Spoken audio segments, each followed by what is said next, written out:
Hey, welcome back to the channel. Thank you so much for checking out this video. Hope you're having a fantastic day. If you are enjoying the content, please don't forget to like, comment, subscribe. It really does help out a lot. I know some of you really understand that because I see every once in a while in the comment it just says algo comment or algorithm comment. You're just putting it there to help me out. I really do appreciate it. It does mean a lot.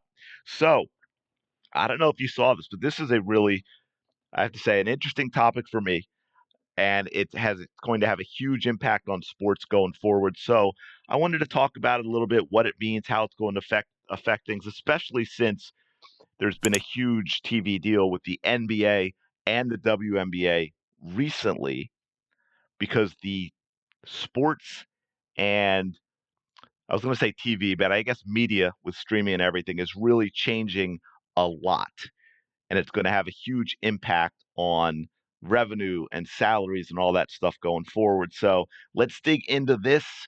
Venu Sports may be available for $42.99 per month with its planned launch targeted for fall.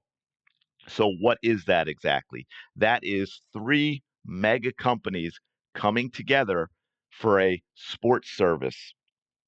Okay, so Venue Sports. Now, so here you go.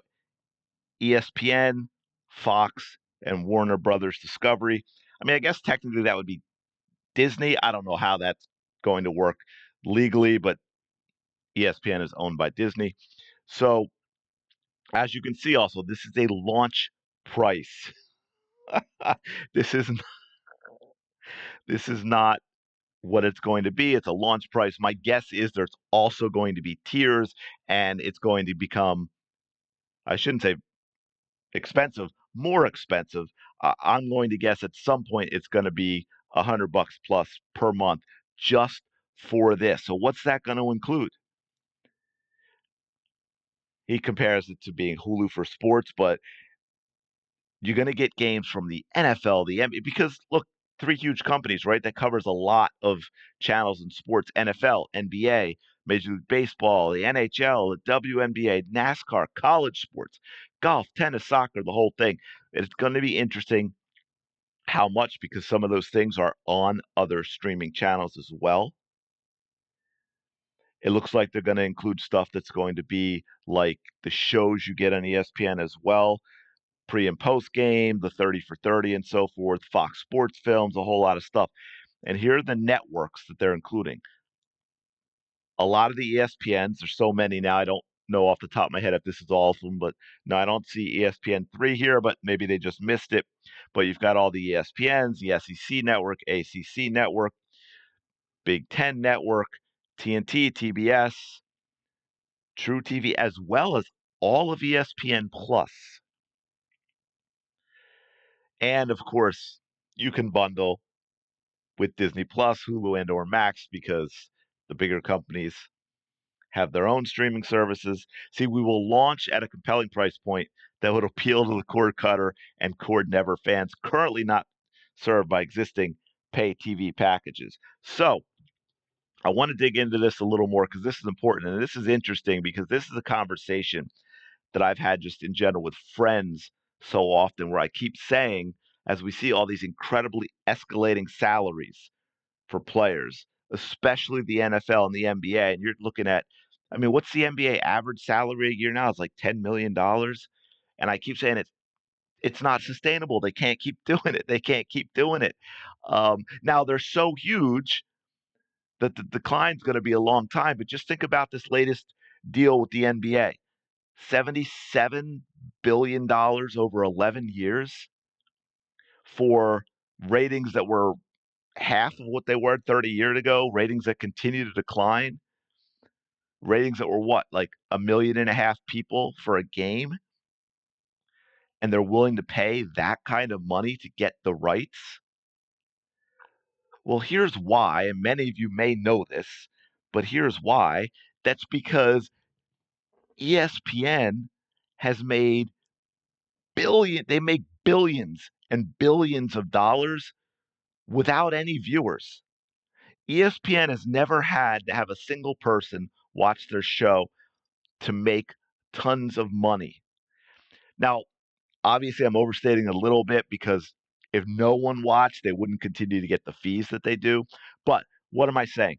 ESPN gets $7.64.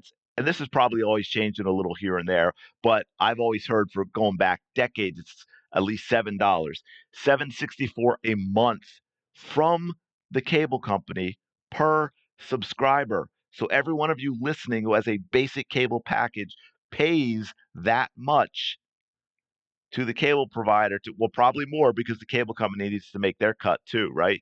So even if you never watch ESPN, that's what you're paying. Now, cable, it has declined a lot. I think right now in here it says it's 76 million people who pay that. I know it used to be over 100 million. So think of it at 100 million.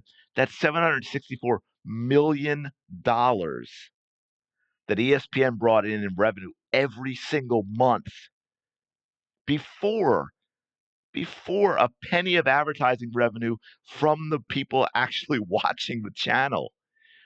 That's like over $9 billion a year. Even at this reduced rate of the reduced number of 76 million, because cable's been declining over the years with the rise of streaming services and so forth, and people just getting rid of it in general because it just got so insanely expensive. This is why. Because while ESPN is the huge monster at the 764, all of those channels you don't watch get a little bit of money each month, even if you're not watching them. And so even at this reduced rate, you're talking like $7 billion a year that ESPN gets. Well, that's free money. That is free money for them. So guess what they could do if they want to? They can spend that money on anything. They spent that money on rights, and they've overpaid, and they've continually overpaid to get the rights to games to show you because now they're going to get the advertising revenue. If they only got the advertising revenue, they could not spend the kind of money that they've spent to get these sports. It was a collusion between cable and ESPN. You're paying that monthly amount whether you watched or not. They could overpay for sports, and so that's why you've seen these salaries go crazy. But even with declining records, and eventually it has to come down. That's why you're seeing this streaming service being launched. That's why you saw in the deal with the WNBA and the NBA that I broke down in another video, a lot of the games going to streaming services like Peacock and Amazon. So you're seeing more and more games getting put behind paywall. And keep in mind, even with this deal, there are other things that people might want. And maybe this deal will eventually include them. Maybe they're trying to. But for example, if you're a soccer fan, if you're an American soccer fan, Apple has Major League Soccer. If you prefer the women's side, or maybe you're watch both the NWSL, that's on Paramount Plus. European soccer, I'm not sure it's all on one place. I think it might be it broken up, or at least it used to be. I know you could get La Liga and some Bundesliga games on Hulu, but you would get English Premier League on Peacock, and it's just crazy. And this is also a big risk as well because right now only Netflix makes money. I shouldn't say that because Amazon could. Amazon Prime might make money, but no one knows because you get Amazon Prime Video, I should say, you get as part of Amazon Prime.